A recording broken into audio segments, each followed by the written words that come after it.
Much. Akhil భాషా గారు చాలా అద్భుతంగా మాట్లాడారు. సమయాభావం వల్ల ప్రసన్న కృష్ణ గారు 2 నిమిషాల్లో మీ ముందు మాట్లాడతారు. 2 నిమిషాల ముందు ఇద్దరు ఈ ఉద్యమాన్ని ఉధృతంగా తీసుకెళ్తున్న సైనికులు మన మధ్య ఉన్నారు. ముందుగా అశోక్ సార్ గారిని, నిరుద్యోగుల ఆశాదీపం అశోక్ సార్ గారిని 1 నిమిషం మాట్లాడవలసిందిగా రిక్వెస్ట్ చేస్తున్నాను.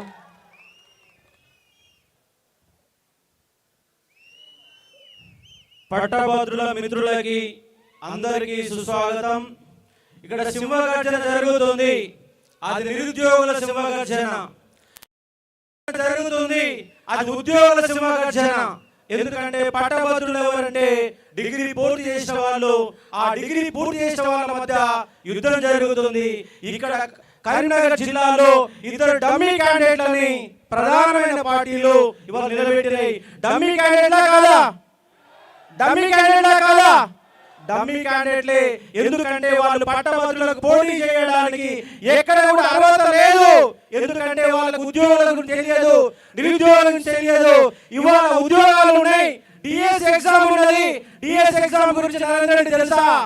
తెలుసా? తెలియదు. గ్రూప్ 2 తెలుసా? తెలియదు. సైకాలజీ తెలుసా? తెలియదు. కాంటెంట్ తెలుసా? ఏం తెలియదు. ఏం మీకు అక్కడికి చెప్పండి.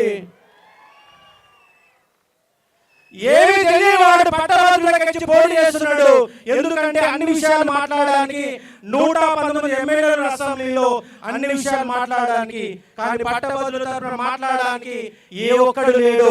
పట్టభద్రుల తరఫున మాట్లాడే వ్యక్తికి అన్ని విషయాలు తెలిసిన వ్యక్తి ఉండాలా. ఆ తెలిసిన వ్యక్తి ఎవరంటే మనకు బీసీ బిడ్డ ప్రసన్న కృష్ణ. ఇవాళ మన బీసీ రిజర్వేషన్ ఎంత ఉన్నది? 27% మాత్రమే ఉన్నాయి. 27% మాత్రమే ఉన్నది. 2% బీసీలు ఉంటే 22% మాత్రమే ఉన్నారు. 22% రిజర్వేషన్లు వస్తున్నాయి. ఓపెన్ కోటా ఎవరిది?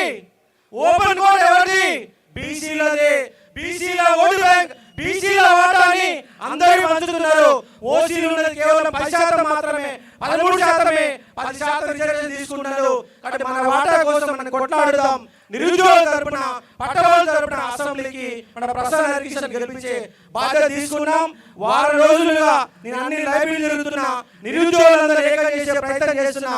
పోయినసారి పట్టభద్రులంతా నాకు మద్దతు నిలబడ్డారు. కానీ ప్రధాన పార్టీల వాళ్ళు డబ్బులు పెంచి ఇలా ముందుకు పోయారు. ప్రసన్న కృష్ణ 200 స్పీడ్తో వెళ్తున్నాడు. 200 స్పీడ్తో వెళ్తున్నాడు. కానీ వాళ్ళకు బ్రేకులు వేయడానికి డబ్బుల సంచులు వస్తున్నాయి. బ్రేకులు వేయడానికి డబ్బుల సంచులు వస్తున్నాయి. ఆ బ్రేకులను ఫెయిల్ చేయాలా. ఆ బ్రేకులు ఫెయిల్ చేస్తేనే ప్రసన్న 200 స్పీడ్తో మన శాసన మండలికి వెళ్తాడు. కానీ డబ్బులకు అమ్ముడు పోవద్దు. ఒకవేళ పైసలు ఇచ్చినా తీసుకోవాలా. మొదటి ప్రాధాన్యత ఓటు ఉద్యోగుల రాజకీయం. దాని నుంచి మనం నేర్చుకొని ముందు పోయే ప్రయత్నం చేద్దాం. ఎందుకంటే చాలా అంశాలు మాట్లాడే అవకాశం ఉన్నది. కానీ సమయభావం కారణంగా మీ అందరికీ సెలవు తీసుకుంటున్నాను. Thank you sir. అలాగే లాస్ట్